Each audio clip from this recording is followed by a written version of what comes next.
They said the sky above Rio burned orange that evening, the kind of glow that makes you question whether the sun is setting or something else is rising.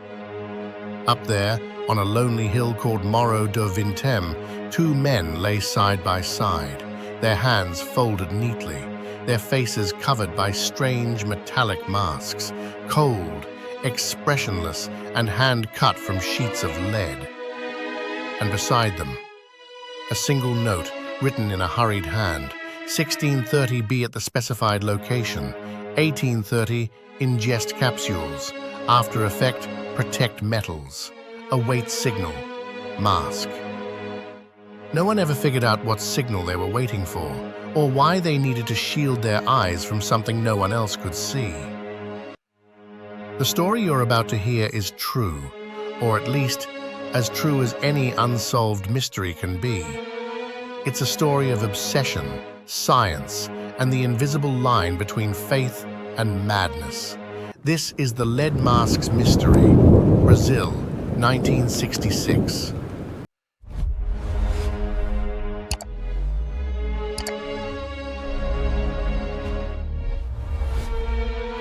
It began with the curiosity of a boy. August 20th, 1966, Niterói, a quiet coastal city across the bay from Rio de Janeiro. 12-year-old Jorge da Costa Alves was flying his homemade kite near Morro de Vintém, a grassy hill covered in tangled weeds and sparse trees. As he ran up the slope chasing the wind, something metallic caught the sun, a glint that didn't belong among the shrubs. He climbed closer. The air was heavy with heat and something else, the sweet, sickly smell of decay. And then he saw them. Two men lying side by side on the earth, their suits crisp, their raincoats buttoned, their shoes still polished. Each man wore a thick lead mask that covered his eyes. Not a gas mask, not protective goggles, but crude, rectangular plates, hand-cut, molded to fit only over the upper face. For a long moment, George didn't move. He thought they were asleep, until the flies told him otherwise. He stumbled back down the hill, trembling, and ran to the nearest police outpost. The first officers arrived that evening, Inspector José Venancio Bittencourt among them. By then, the sun had sunk behind the hills, and what little light remained glowed dull red against the horizon. They found the bodies exactly as the boy described, lying side by side, raincoats on despite the tropical heat, no signs of struggle.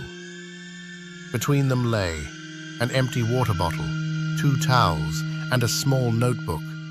No wallet, no identification, no sign of a fight, weapon, or blood. Bittencourt bent down, brushing away the grass, and studied the masks. The metal was rough, clearly homemade. When he lifted one slightly, he noticed sweat stains still clinging to the inner surface, as if they'd been worn in anticipation, not after death. The notebook, written in Portuguese, held a few scattered notes, but one page stopped everyone cold. 1630, be at the specified location.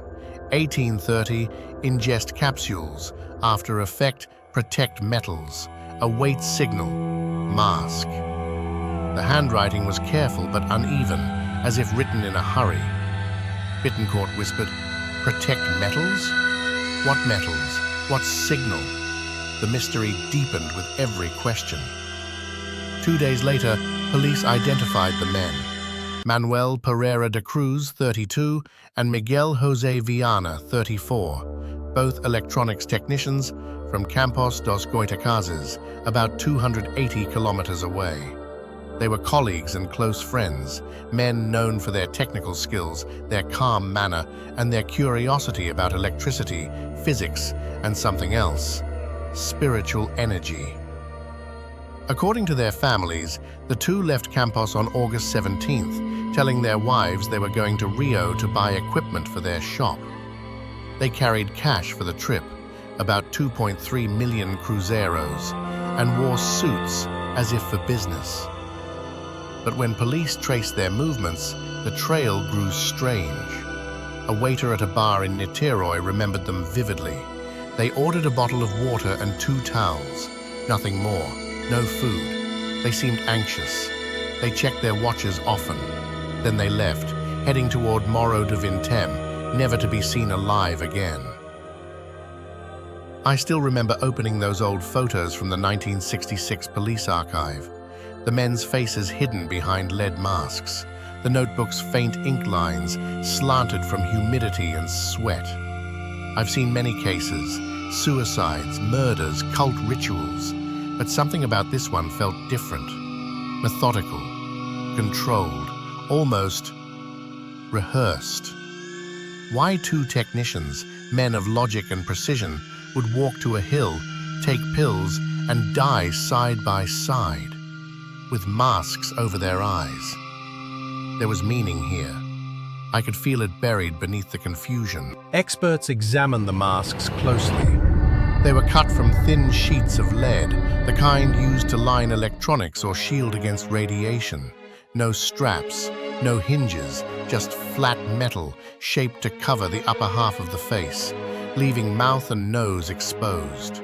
Someone had taken time to craft them by hand. Lead isn't easy to work with. It's heavy, toxic, and difficult to mold without tools. And yet these men, both skilled with electronics, would have had the means to make them. The question wasn't how they made them, it was why.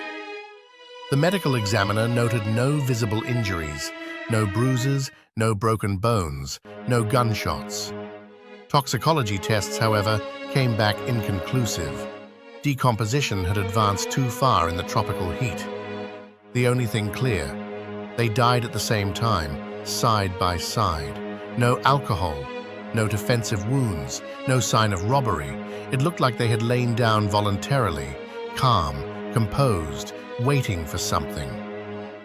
The cryptic notebook became the center of speculation. Who wrote it? And what was the signal? Investigators discovered both men were part of a local group of technicians and enthusiasts who dabbled in spiritualism, particularly a branch known as scientific spiritualism, mixing physics, parapsychology, and belief in communication with higher beings. Their friends said the 2 often discussed contacting spirits or extraterrestrial entities through electronic energy, believing certain frequencies could bridge worlds. One acquaintance recalled hearing Miguel say, "We are going to meet beings of light, and we must protect ourselves from their radiance." Protect from radiance. Masks made of lead.